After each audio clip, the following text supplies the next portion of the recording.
Welcome to the Fantasy Baseball Beat, part of the Pitcher List Podcast Network.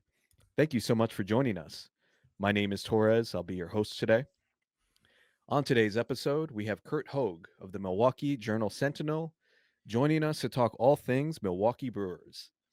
Mike, Dave, and I will then have our fantasy follow-up segment, looking at some interesting stats, getting super nerdy and getting into the numbers as usual. We'll be doing our injury segment with Dave, where he's going to tell us what we need to know about Bryce Miller's injury. We'll then close out with our mental health minute, where we'll be talking about breathing. We're all doing it, but we'll be talking about why the way that you're doing it might be impacting your physical and your mental health. But let's get right to our featured interview and bring in Curt Hogg. Curt is back on the show, I think, for the fourth time now. We always appreciate him for giving us so much time and giving us great information. Curt, welcome back. How are you? I'm good. Like I was saying while we were just chatting a little bit ago, I'm not dealing with rain in Pittsburgh right now, which is where the Brewers are. So two thumbs up for me. I got to do like yard work all day. So Ooh. Lucky good you. I stuff mean, is over that here. a lot better than being out in Pittsburgh or No, well, yes and no. Like I'm I'm a homeowner and I'm getting older. So like I never liked any of this stuff. And now it's like at some point it just happened where I'm like, yeah, this is what I do. Yeah. But no, it's probably not actually that much better than watching NL Central baseball. Well, the yard work is oddly relaxing sometimes, though. From somebody who also is a homeowner and has a big yard, it is oddly relaxing when you have time. When you don't have time, it's a nightmare. Yeah, I mean, it's nice to get away from like work and life and all that stuff sometimes and just like do something in the backyard. That's why I bought a townhouse. I had no interest in doing any of that. But anyway, let's start with Jackson Chourio. He's, I think, the guy that most fantasy managers want to know about right now. He's been a bit of a disappointment for managers who spent an early round draft pick on him. I mean, he was going, end of March, he was going late first round. A lot of people were expecting him to take a step forward in his second year. Currently, though, he's hitting 237 with only a 672 OPS. And part of that is that the guy, he's just not walking, less than a 3% walk rate so far this season. He does have 7 home runs and 8 stolen bases, but I think, again, managers were expecting a lot more from him after that excellent second half that he had in 2024. So, Curt, what are your thoughts on Chourio's start? Yeah, I mean, I probably would have advised, and this kind of goes into the answer as a whole. I probably would have advised against first round pick for a guy who's 21 years old, and he had 4 great months, but that's all that that's it that he's shown you in the big leagues. And he's still really young. So a guy that at this age is going to go through something like this. It's been a rough, I mean, month plus now where you said it, he's not walking, and that has been at the foundation of the demise. Is the league figures things out fast, and they have figured out a way to pitch him. It might not be the way to pitch him forever, but it's the way to pitch him right now, and it's up to him to make that adjustment. I think he makes, whether it's like that full adjustment or something else, and he'll unlock the potential to some degree over the final 4 months. We saw it last year. There's just too much athleticism and talent in Chourio's game for it to look like this all year. I think maybe I'll end up being wrong about that, but everyone good? I think so. Sorry, I thought I muted myself and I was closing the window. I apologize, guys. I'm so sorry. Loud noise. I'm just glad it wasn't my 3-year-old upstairs. So no, that's good. I'm the glad rotten children are outside playing. How dare they? Kids these days, I'll tell you. Right. Speaking of kids, Jackson Chourio, he'll be fine. I think he'll be fine. But yeah, it's been underwhelming for sure. As soon as you start to see the at bats getting better and the pitch selection getting better, it's all gonna look better for him.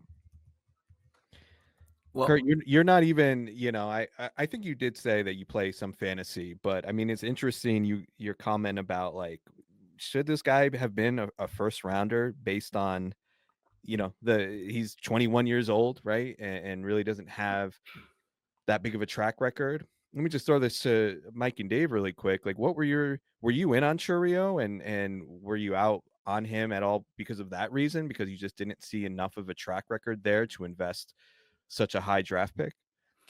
I was out because of the price. Yeah. And part of it was I kind of like to see players do it for more than half a season, Yeah. which is what he did. I like to see that consistency first.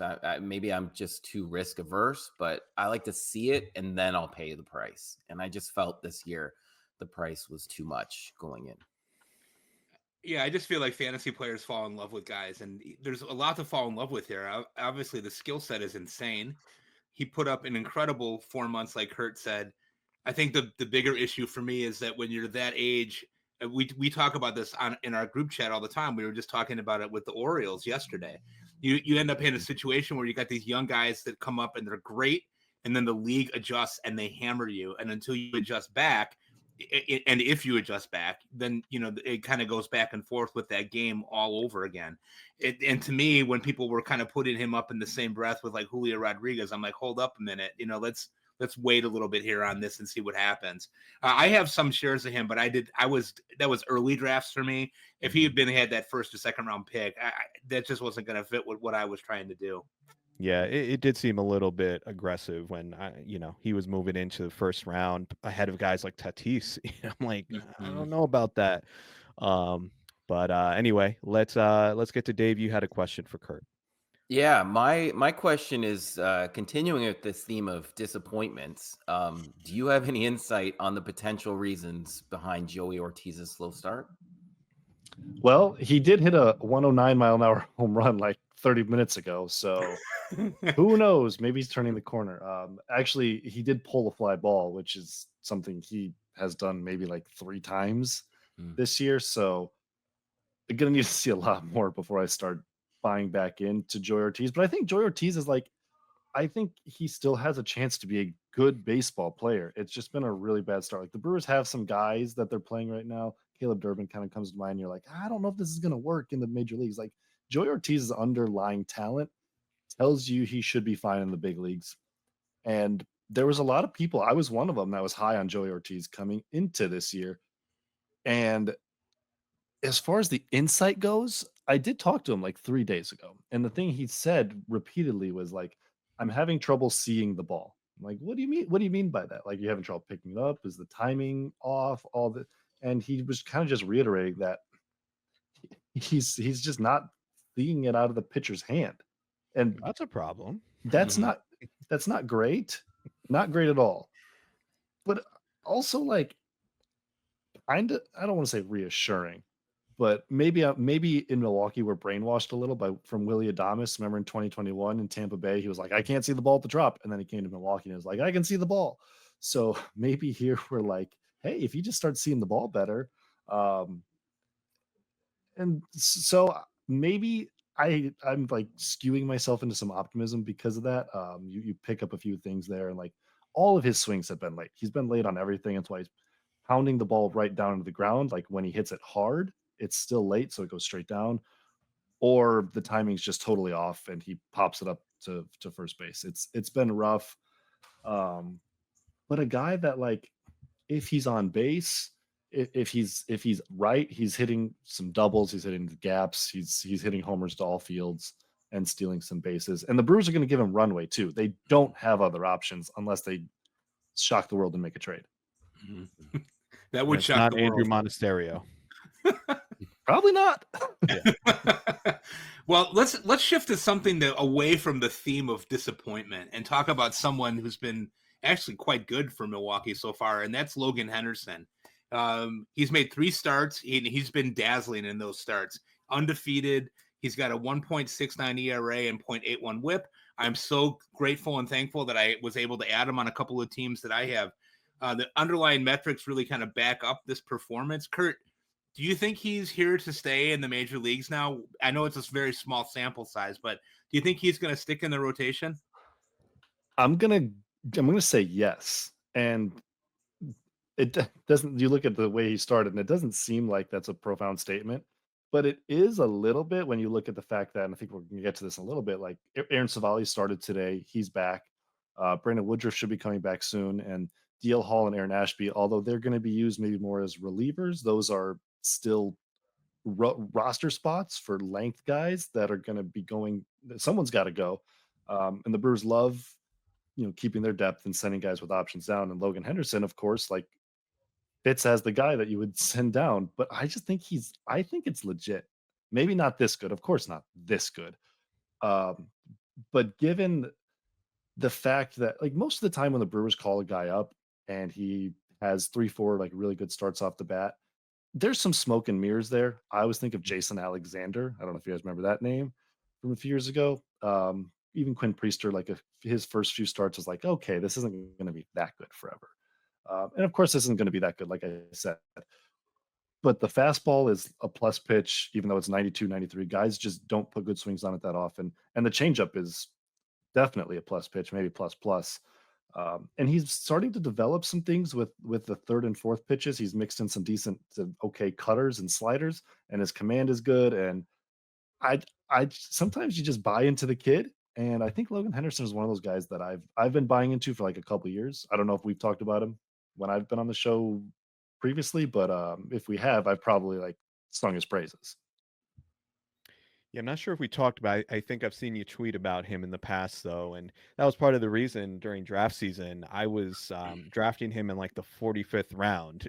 Of some of these deep drafts here, just because I mean, I saw what you had said, and also just looking at the stats, he wasn't like a big prospect, but I just remember looking at the stats. I'm like, these don't lie. Like I mean, this guy was dominating in the minors last year, and I mean, everything that we're seeing now, yeah, I mean, is he going to pitch to a 1.69 ERA? Probably not.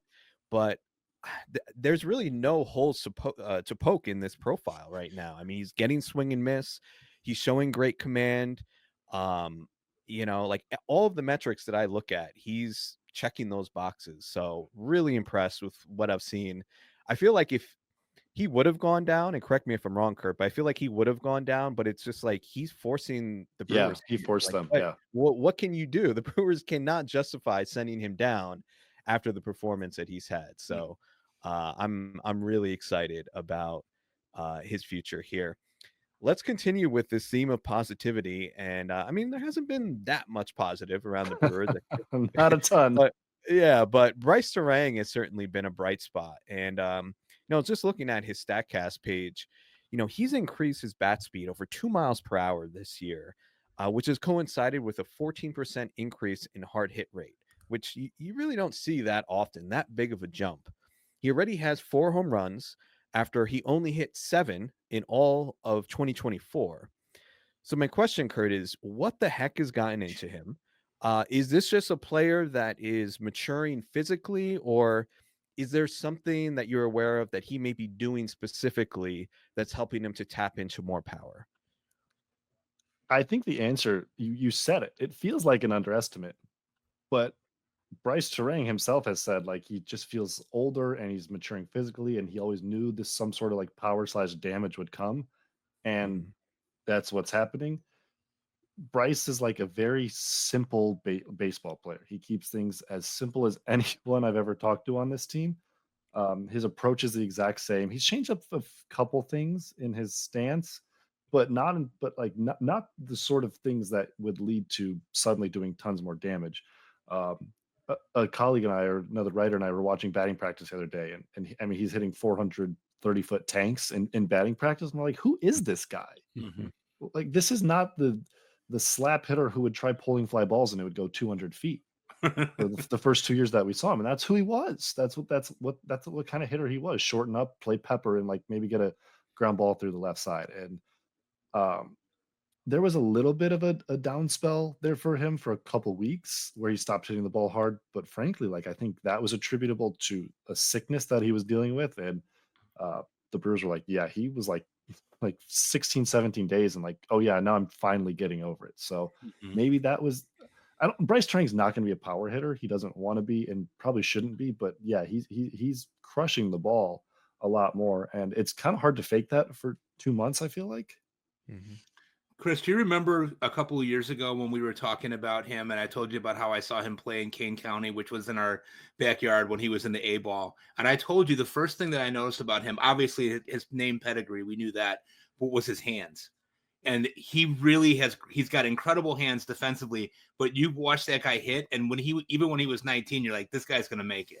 And he was hitting like 240 at the time. People were like, you're crazy. I'm like, nobody pays attention to that in the minor leagues. This guy's got the stuff. And so I told you that last year. I said, he's a good second base sleeper. And that was when we were in Arizona, when you were doing the whole like mouth taping and like drinking the onion broth and stuff like that. And so you weren't really taking me seriously, but I think, maybe you owe me an apology. I don't remember the conversation, so there's nothing to apologize for. I'm sorry. I was doing, you don't remember. Of course you don't. Yeah, doing ayahuasca with Aaron Rodgers, like I was in a different mental state. So that's great. Oh my God, great response.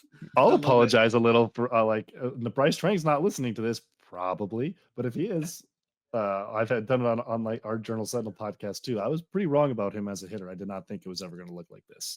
Yeah. And he becomes, if he's even a 10 to 12, maybe even a 15 home run guy, I mean, then he becomes a fantasy stud, right? Because we can pretty much bank on the 30, 35 stolen bases from him. So if you combine that with even, modest power, he becomes really, really interesting for fantasy.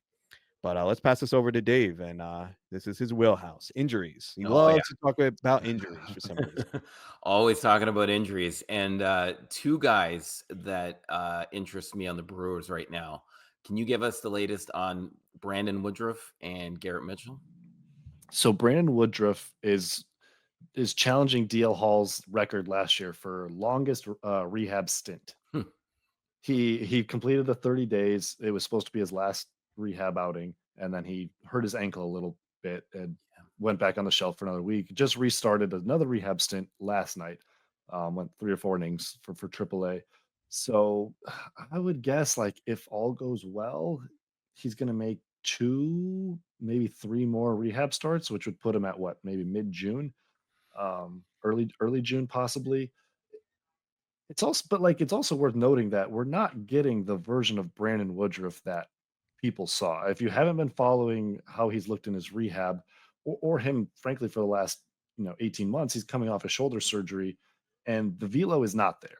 He did touch, I think, 94, maybe 95 once in this last outing. I think it was 94, but he's sitting 91, 92 with the fastball, and obviously that's a totally different ball game for a guy whose dominance was predicated on having 2 absolutely untouchable fastballs that he could locate with precision. Now the command's probably still going to be there for him. The secondary stuff honestly looks totally fine, but it's a much different profile than we've seen before. And I think, like, if you're the Brewers, if you get a league average starter the rest of the way, maybe Brandon Woodruff with like his expertise and like his veteran savvy and his ability to just be a pitcher, maybe he can work a little higher than that. But like, we're not expecting 3 flat ERA like we've seen from him in the past. And then Garrett Mitchell, it's a slow return from an oblique. He hasn't gotten around to hitting yet. He's running, about to do some light throwing. So add in a rehab assignment. He's still got to swing a little bit before that. Early June, or early July, possibly. Okay. Right around the All-Star break, sometime in there. And there's going to be playing time for him to come too, because right now the Brewers are regularly playing like Isaac Collins and Jake Bowers in left field, and they would much rather have Garrett Mitchell roaming center field and then move the other pieces around. Thinking about Woodruff, like you said, with the velo, do you think it would be possible for him to be a long reliever? Would he have more success there, you think? Or is that something they wouldn't even be considering with him? I think because of who he is and the fact that they are paying him that a fair amount for Milwaukee, actually not this year, but like next year, his buyout's going to be a pretty hefty price tag. I don't see that unless it's like really bad for 5 or 6 or 7 starts. They're going to give him, if he comes back, when he comes back. Like I said, it's going to be a little bit, but I don't think bullpen for him, especially because the velo's not there. So he's still got multiple times to work through as a starter, I guess. Gotcha. Yeah. Yeah, makes sense.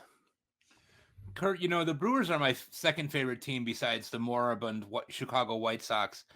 And last year they were such a fun team to watch. You know, they really put it together. They played really well for Pat Murphy. I'm wondering if you could comment a little bit on what the vibe is around the team right now, and maybe what stands out for you as the biggest difference between this year's squad compared to last year's team.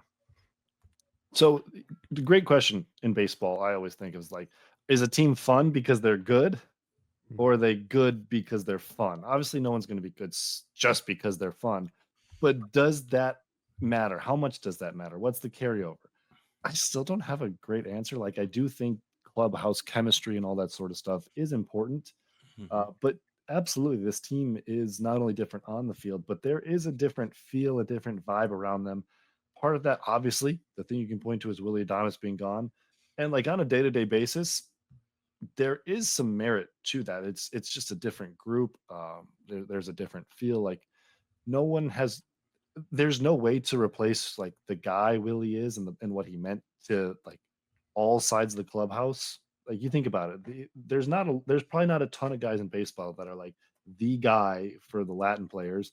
They're the guy for the white players from the South. Like they're the guy for all the different cultures that are in the clubhouse. That was Willie, and so that's going to be difficult to replace. And the Brewers have not quite found like I don't think they found necessarily like their identity on the field, and they're still searching for like what they're going to be off the field as well, if that makes sense. I don't know what the impact of it exactly is, but there's definitely a real impact of the fact that like they don't hit home runs. So that's what I'll point to as more important with this year's club. But yeah, something does feel for sure different than when things were clicking and they were just like having a great time last year. Yeah, that is such an interesting question about, what is it? Like you said, is a team fun because they're winning, or are they fun? Like, does them being fun help them win? So, definitely interesting to think about, and something, us fantasy nerds, a lot of us are not thinking about that, but that off the field stuff, the clubhouse chemistry, like that does matter, and that's really interesting what you said about Adamas being kind of a guy who can reach across and be a leader, across cultures there. That is really interesting. Um, all right, my last question for you, Curt, is I know you follow the minors really closely for the Brewers, so definitely want to get your opinion on their system and if there's anybody that we should be paying attention to, specifically dynasty players, like someone whose stock is up this year.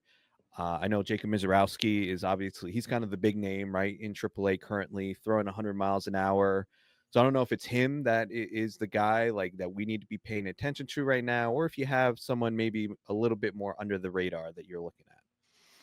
This is the question right up my wheelhouse. I've All been right, I waiting for figured it would. this one. Yeah. The Brewers, I don't know if it's every year. It feels like they've done this a couple times in the last few years, like last year with Jesus Made and Luis Pena. We're getting to this point.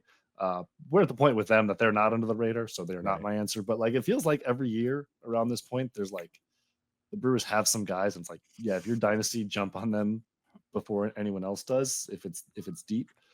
And they've got some dudes this year. The first name that comes to my mind, maybe it's because I was just watching his first few innings before we hopped on, is Tyson Harden. He was a 12th round pick out of I think Mississippi State last year, right-handed pitcher. He's at high A right now, and it's too easy for him. He needs to he needs to be at double A. It's kind of crazy that like it's a legit major league starting profile for a guy who was in the 12th round. His fastball is insane metrically 95, 96. He's got good breaking stuff, pretty good command. Would love to see what he looks like at double A. Maybe not like a superstar, but like I said, definitely has everything you want from a major league starter. The Carolina Mudcats have some guys who aren't Made, who aren't Pena. Josh Adamszewski is one of them. He's on the shelf right now. He's injured, but that's a guy to keep an eye on for sure as a hitter. Bishop Letson, a pitcher, another one at high A, very projectable arm. He was a high school pick, overslot guy, and I think 23. A great draft for the Brewers that was. Bryce Message, their second round pick last year. He might be a little more known because he went around 60th overall in the draft. High school arm. His stuff is nasty. Throws 97. Great curveball. Good, pretty good command for his age. So there's a lot of names. The Brewers have a lot of guys. There's more too. They always seem to have a lot of Marco guys. Dingus, a catcher. He's at high A from Florida State last year in the draft. Who was that? Marco Dingus. Marco Dingus. Okay. Dingus. I want to call him Marco Dingers. If you're, That's a nice, convenient. but it's nickname. more I hit like over more hit over power. So, but Yeah. there's power in there. Okay. If he sticks at catcher, which the Brewers seem optimistic about, then he's going to be a big league catcher as well. So, yeah, they it's not like the best system in baseball by any stretch of the imagination, but it is really deep, and they keep finding these guys at the start of the year that, like, by the end of the year, you're wondering, how close they are to like a top 100. And a couple of these guys might be in that range, might not, but they're interesting dynasty ads for sure. Okay. Very good. Thank you for those. I have to ask you about Jacob Mizorowski. Do we see him in the majors this year? We better. Yeah. We better. In what role? Oh, starter. Okay. Which I can't believe I'm saying with like such confidence, but that's I'm surprised too. Starter. That's realistically where we are. The command is like he's walked 8 over his last 6 starts, I think, touched 103 miles an hour in the 6th inning. That does not happen. And he's not walking guys. So I think the question isn't necessarily is we're going to see him this year, is why aren't we seeing him now? Because the dude is big. The dude is big league ready. We've talked the Brewers have some arms coming back, so it's a bit of a cluster in the rotation right now. But as far as stuff and command, he would be in my top 5 for the Brewers rotation right now if like you're trying to win games. Well, you can't bump Aaron Savali, right? Can't do it. No. Cannot do it. $8 million man. $8 million man. Right. That's unfortunately Those do not grow on trees in Milwaukee. Yes, and that's kind of what it seems to come down to for the Brewers and other clubs in kind of that small market range. So, but hopefully, I think things usually work themselves out with that. So hopefully we see Mizorowski sooner rather than later. But we're going to get you out of here, Curt, so you can go do some more yard work, even though it's, whatever, 8 o'clock at night. Maybe you got more to do. But we appreciate you so much. If you could tell our listeners where they could find you on social media and where they could find your work. Yeah, I'm on Twitter, Twitter, at Curt Hogg with the Y, CYRT HOGG. I'm also on the Blue Sky app if that is your preferred method of social media. So either one works. And journalsentinel.com, or nope, that's not it. That's not, jsonline.com, the Journal Sentinel.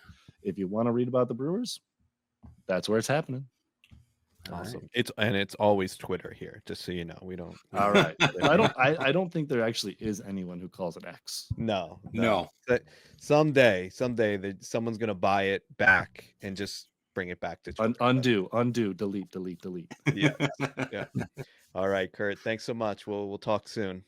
All right, thanks, guys. Always a pleasure. Thanks, Curt.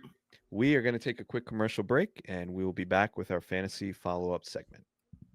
All right, we are back for our fantasy follow-up segment. So for this segment this week, we're going to be taking a look at a custom leaderboard that I put together that combines the second half of 2024 with 2025 to this point. We're going to look at some interesting names from that leaderboard, look at some stats that kind of stand out to us.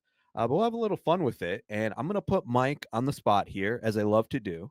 I'm terrible. I'm terrible at this. I know you're terrible, but that's the whole point. That's why we're doing it. Yes. We're going to make an old guy who's really tired look really bad. Right.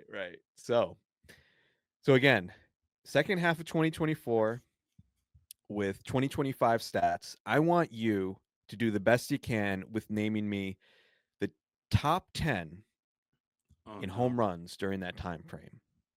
Okay, so from second half last year to this year. Yeah. Okay. All right. Well, Ohtani. Number 1. Judge. Yep. He's got to be in there. Schwarber. Good job. 3 for 3. Jose Ramirez. Really? That makes me think. Remember when we were in Arizona? Were you at the Palazzo podcast Yes. The live podcast that they did with Doug Dennis, and we were playing that Family Feud game. You remember Yes. that? And he was Yes, like, I do remember. I do "Oh, remember. man, that was awesome. That was pretty funny, right? All right. Let's So see. no Jose Ramirez. He is number 12. He's got Oh, so I wasn't 25 that home far. runs. I wasn't that far Yeah, off. no, not bad. Okay. Let's see. Corbin Carroll. He's number 5, 32 home runs. I'm surprised he got that one because I was surprised. No, to see. because I have him this year. He's got 15 home runs already. Yeah, That's why. yeah, I guess That was yeah. my guess. Right. Holy cow! 32 home runs in 513 That's- plate appearances. What a stud. Okay. How about Marcelo Zuna? No. Not on there. 22nd. Oh, wow. Yeah, he hit a bunch last Well, year. he hit a home run today, so Okay. moving up a little bit, but yeah, not on the top 10. How about Cal Raleigh? Number 6 with 30. Okay. You're missing number 4, and you said Carroll. Number 4 is one of his teammates. Let's see. So he's not Think there. about someone who had a monster. Suarez. Yes. Eugenio. Mm-hmm. Did Or it is all in J- one game. Or as Jack Summers calls him, Gino. Gino, yeah. Okay. So how many do I have of the top 10? You got the top 6. You got. I'm not Ohtani, doing that Judge. bad. I'm not doing that bad. You're doing better than I thought. Ohtani, Judge, Schwarber, Suarez, Carroll, Cal Raleigh. Soto? Well, he's actually tied for 10th. There's a 3-way tie. Soto. So yeah, I guess that counts. Yeah, well, of course it counts. I mean, what are you talking about? Yeah, it counts. I just want to take away credit. Because you just want to strip what's left of my dignity. I get it. I get it. That's really part of the reason I do the podcast is to make sure. Okay. All right. How about what's the guy's name in Oakland? Rooker, Brent Rooker. Rooker number 7, 28. Okay. Soto's teammate. One of Soto's teammates. Teoscar Hernandez? What? No. Teammate. Wait, what did I say? You said who? You said. Did you see the notification that Juan Soto signed with the Mets, not the Dodgers? I thought you said Ohtani's. I'm sorry. Oh no, I said Soto's teammate. No, sorry, dude. It's been a long day. All right. I'll give you a Pete Alonso. Nope. It's not Pete Alonso? No. He's close, 18th. All right, I'll give you the last 3 here. Okay. We could be here a long time. Yeah. So we've got Lindor, 26. Olsen, 26, and Anthony Santander, even with the slow start. I just never have Santander, so like I don't even know ever what he's doing. He's just like he just basically doesn't exist for me. But he must have had a really good second half last year because he's got 44 home runs last year. Yeah, he had a ton last year. Yeah, and it's but not going too well in Toronto for him this year. But all right, nice job. I'm impressed.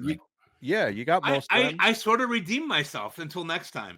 Until next time. Until the next 10 minutes. Hey, come on now. Let's go to Dave. Let's go top 10 for stolen bases during that time frame. Oh God. Okay. Geez. Let's go with O'Neal Cruz. Number 6 with 33. Starting at 6. Ohtani. Yep. Okay. That's insane, bro. That's 42 home runs and 47 stolen bases in the second half of last year. Most of it was in Miami that 1 week. That 1 week was like half of that, right? Yeah. He loves playing in Miami because he did he crushed there again this year. Yeah. Anyway. All right. You got Ohtani. Ellie? Number 2 is Ellie. Close. He's at 37 stolen bases. He's number 3. There's Witt. Gotta be there. Witt is. Why am I not seeing Bobby Witt?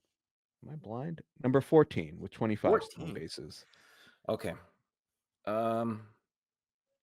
Who's that guy in Tampa? Caballero? Yeah. Yep. He's number 5. Okay. Oh God. So much easier, I thought, for home run. Okay. No, Next time give him the easy category, Torres. no. For me, I'm gonna roast. I'm gonna go off. It's gonna be great. All right, Dave. Yeah. Someone we just talked about is number 7. Someone He's we getting irritated. Someone Lindor? we just talked about. Yeah, come on, we gotta speed this up. All right, Lindor. Nope. No. So, we talked about with Curt. Oh, Turang. Yep, 33 Okay. stolen bases. Um, There's someone on here from Mike's beloved White Sox.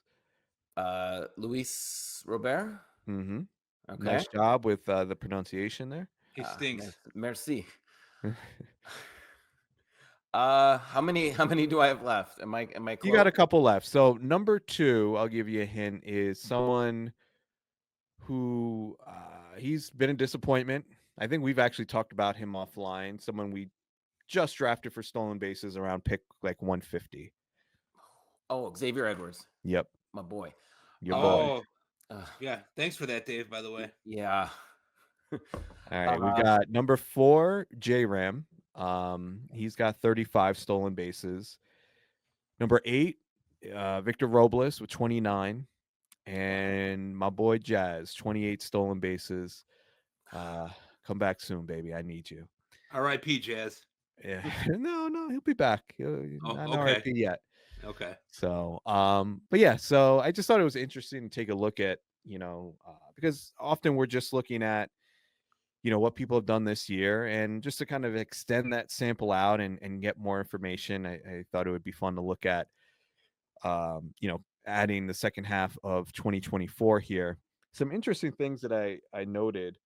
Aaron Judge, I mean, we know he's just been incredible this year. But in 500 plate appearances since second half of 2024, dude has a 440 batting average on balls in play.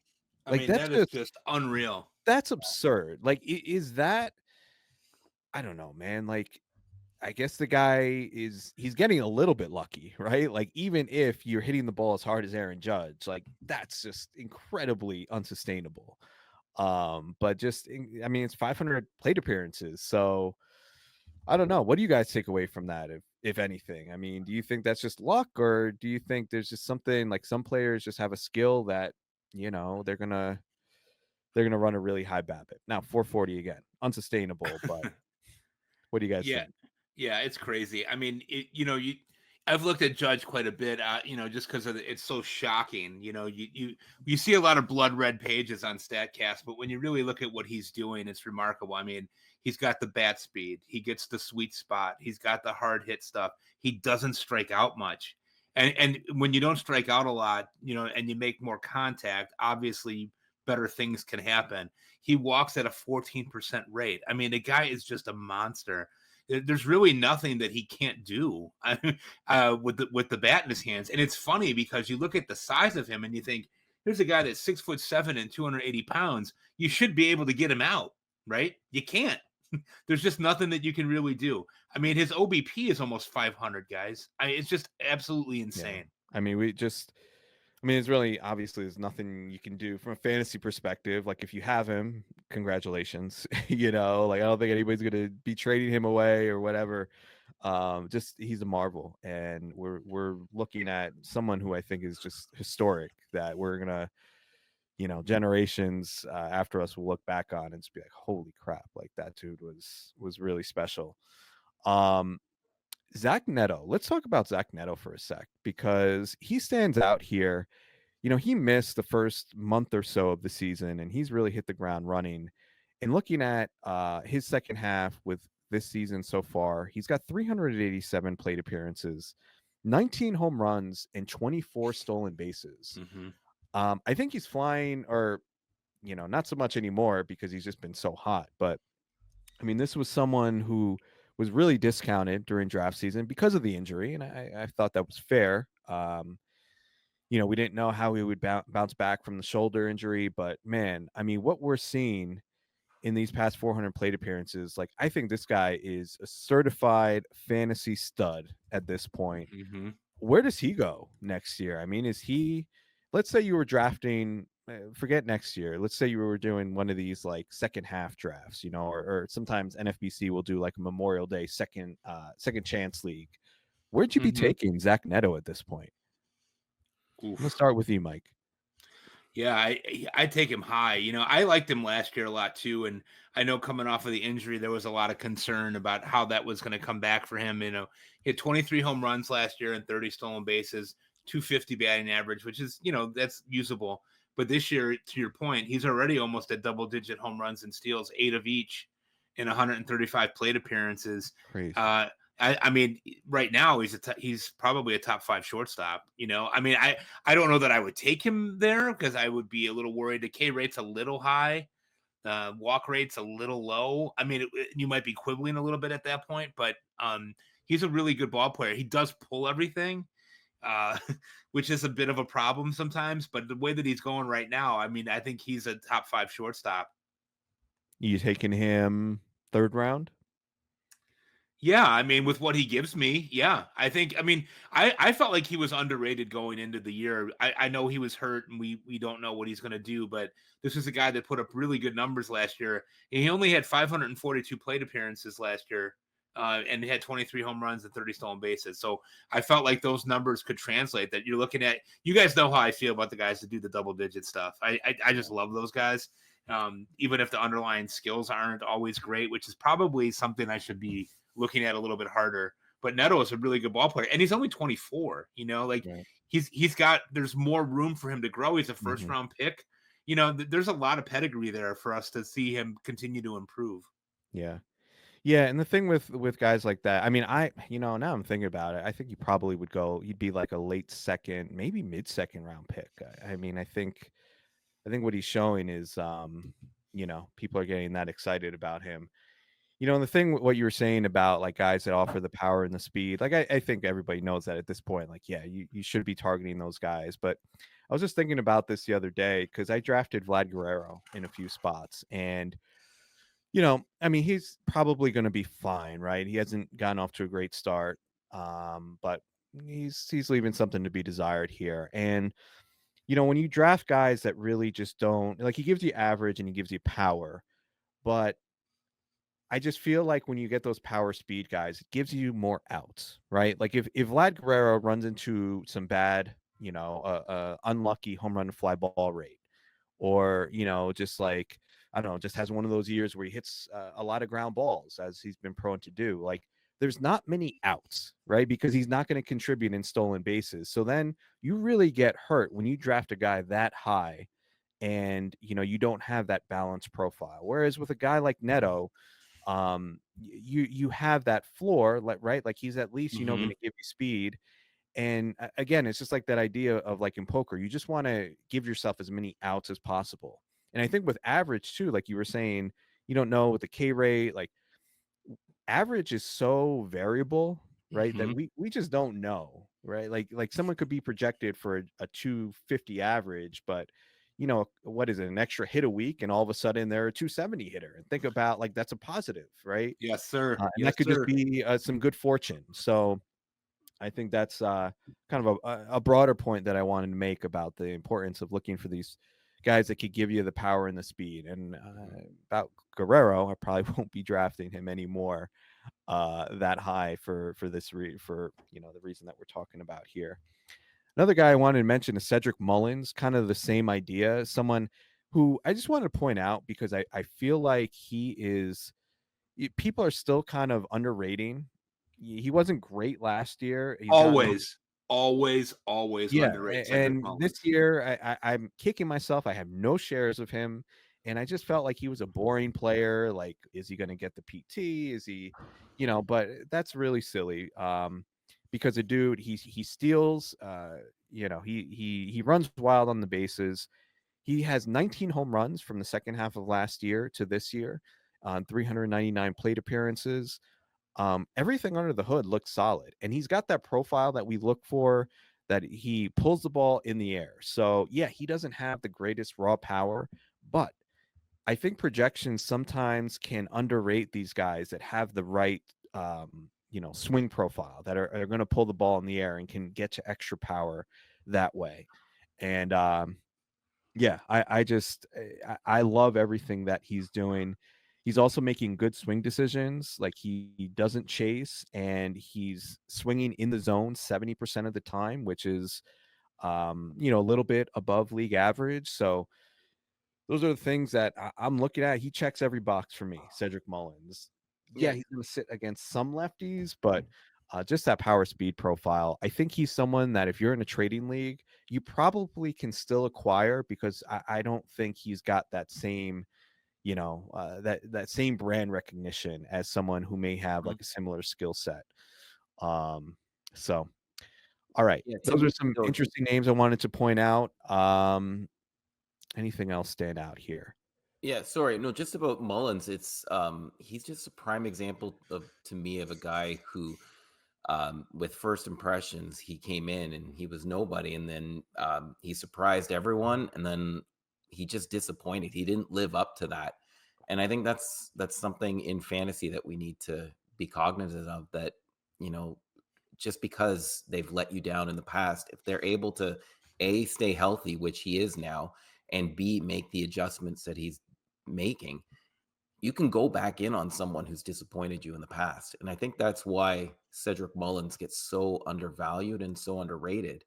He's a guy who's going to contribute, and he's made adjustments, and he stayed healthy. So my wife said the same thing about marrying me after that, the same situation. Like you can still be with somebody who disappoints you constantly. Here I am, right? Constantly, it's all good. the key word. Yeah. Constantly, daily, hourly. Yeah. But no, in all seriousness, with Mullins, he's good. You know what you're getting. You're going to get a guy that's going to hit 240. You're going to get a guy that's going to hit 20 home runs. You're going to get a guy that's going to stay between 20 and 30 bases. You don't need that? Like, you need that. And as a fourth outfielder, people were forgetting about him this year. I mean, when I reached out to you guys when I was doing, I'm sorry, go ahead. No, it's okay. Like during Glarf, when I reached out to you guys when we were drafting, I got him as my fourth outfielder, and I was like jacked. I was like super excited about that. Yeah. Yeah, I mean, his ADP now looking back was, hindsight's 2020, but it's pretty silly where he was going around pick 225 or so during draft season. A few names that also stand out here. It's a small sample, but if you do minimum plate appearances, I set it at 50. And someone who really stands out in hard hit is Drake Baldwin, man. Drake Baldwin to this point has a 61% hard hit rate. Now, obviously, he's just been up for this year, but that would put him behind Shohei Ohtani. So, listen, I get it. It's a very small sample, but just I think confirmation that Drake Baldwin is the real deal. And for him to be doing this as a catcher, when we know that catchers usually take time to develop, I think, the fact that he's already showing these skills, he's someone that you should be buying in all formats. I know he was picked up a lot in main event leagues this past weekend, and he's getting more playing time. This is someone that I think, you should be aggressive with moving forward. Kyle Stowers is another guy that stands out looking at the hard hit leaders during this time frame. 357 plate appearances. He's got a 52% hard hit rate, barreling the ball up at 16% rate. So he's someone, now that he's gotten an opportunity in Miami, playing every day, even against lefties, I think we're seeing what he can do. This was just another example. I know we were talking about the Orioles and some of their missteps lately. That was a big one. That was a big one, trading him away for was it Trevor Rogers, right? Trevor Rogers. That's Trevor not Rogers. looking great. No. But with Norby as well. It was that's right. They traded Norby and Stowers. Yeah. Oh wow. And they could have had Garrett Crochet. Yeah. That's there you have it. That's brutal. That's loser behavior. All right, let's see. Corbin Carroll, man. Just want to circle back to him quickly and then we'll move on. But 32 home runs, 26 stolen bases. Now that we're seeing the power, really come, he's tapping into, I think actually more than what people expected from him, even coming up. And I think the speed will bounce back a little bit, but I mean, I think we could say that this is a 30-30 type player and someone that is going to be going pretty firmly in the top 5 of drafts in 2026. So we will leave it there. We're going to transition to our injury segment and be talking about Bryce Miller. So Dave, take it away. Yeah, this is a situation that really worries me, despite today's good news. His injury history dates back to he's had a really rough, not just few months, but almost about a half year now. He suffered a blister in the spring. His back locked up on him to the point in April where he couldn't even sit down between innings. And then he said that he had arm soreness earlier in April as well. Now he's got some elbow inflammation. And it came out that when he went on the IL, that he said he's been dealing with this since last year. That's concerning. It's concerning in the sense that he couldn't rest up and have it heal on its own over the break. And it's concerning that now that he's pitching again, it's not just his arm that's hurting him, but it's all over his body. Now he's already had a cortisone shot, which is great. And it's starting to kick in. As of the time of airing this, he's going to have an up and down 2-inning simulation game, and he's going to pitch on a 6-day routine. So he thinks that he's going to be able to avoid a rehab assignment, but I am incredibly worried about him for this year and for long term. I think he's been trending down for quite a while now. We've seen his velocity decrease. We've seen the hard hit rate go up, the barrel rate go up. He's getting hit hard. He's getting figured out. He's got a lot of wear and tear on that arm, and I'm pretty concerned. So if I'm an owner out there and he comes back and does well for a start or two, I am trying to trade him as quickly as I can. All right. Bryce Miller. Dave is obviously pessimistic on him moving forward. Yeah. And, I'm getting texts here from Mike, and I'm sorry I was distracted because Mike was making fun of my beverage choice that I made for the podcast today. I think you listen to some of these podcasts, and I think it's kind of like an in thing these days to have a beverage as you're potting. Usually these guys or female, I mean, not just guys, but people will be having a beer, right? An IPA, usually, some obscure thing that nobody's ever heard of. Or they'll make like a nice, men we're supposed to have like whiskey and hard liquor. Me, I went a little bit of a different route. I am proud.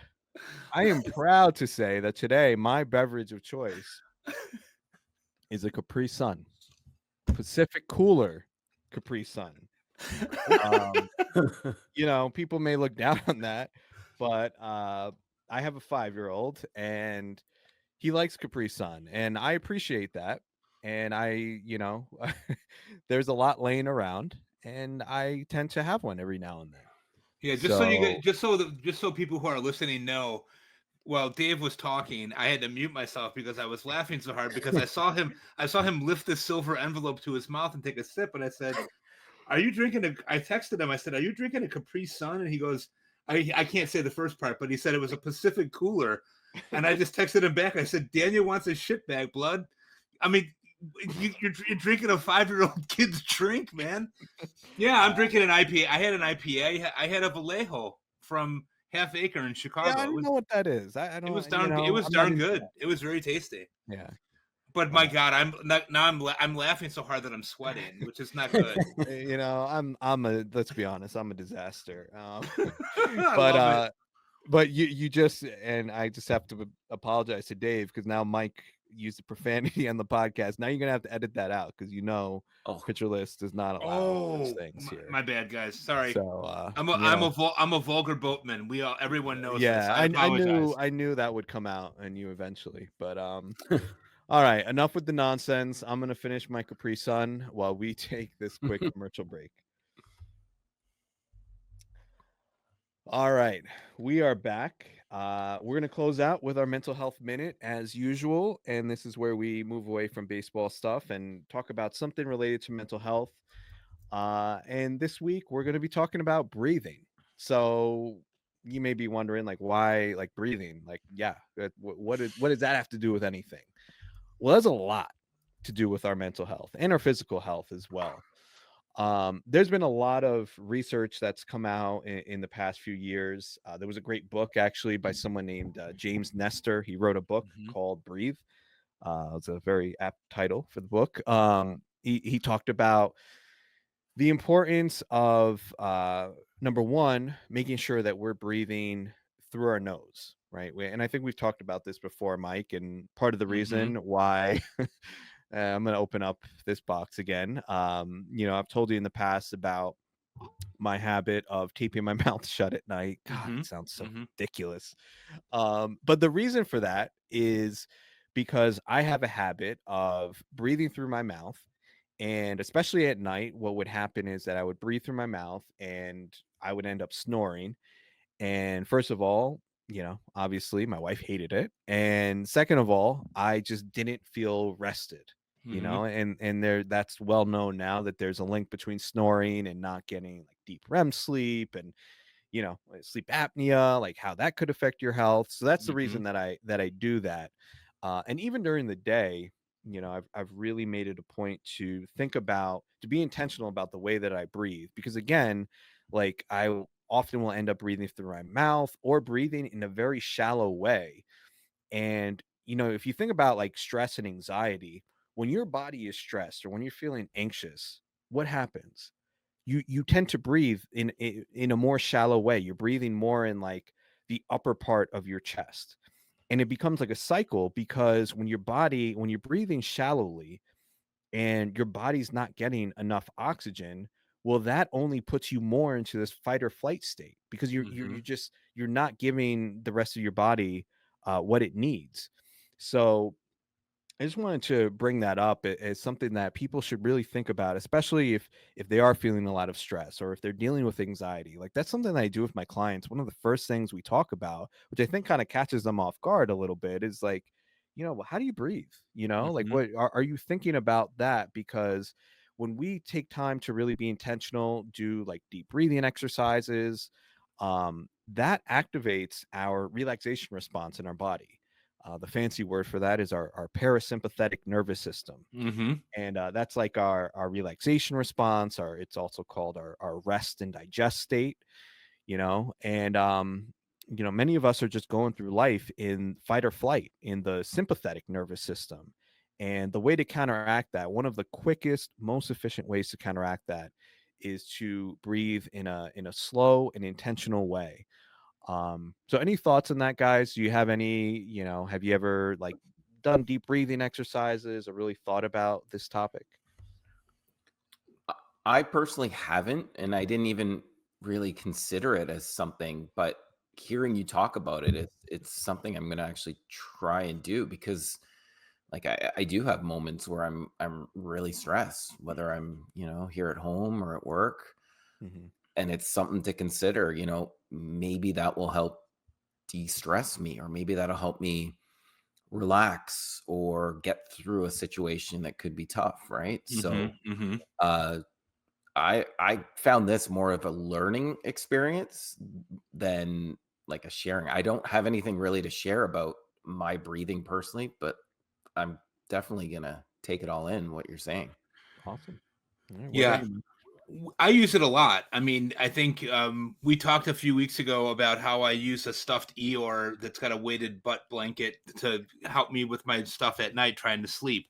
And here you are making fun of me with the Capri Sun. All right. I know. Well, I was trying to just keep that personal, but you made it public, so sorry. And I threw myself under the bus with the Eeyore. But one of the things that I'm a big proponent of, and to be serious for a minute, I do a lot of breathing exercises in the middle of the night, because I'll wake up a lot of times in the middle of the night and feel like panicked or feel anxious. And I really try to work on the 4 square breathing, which about Chris being a therapist, breathing in through the nose and out through the mouth. But where this really comes into practice, and this is what I wanted to share with you, is you guys know that I coach the freshman baseball team here in town. I'm the assistant coach. And whenever the pitchers get in trouble, the coach usually sends me out to talk to the pitchers. And the first thing that I will do when I get out there is I will take my hand and I'll put it on their heart to feel how how hard their heart is beating. And usually it's pretty fast because they've not learned how to, like, okay, we're in trouble. How do we get out of this? I got to make better pitches, whatever it might be.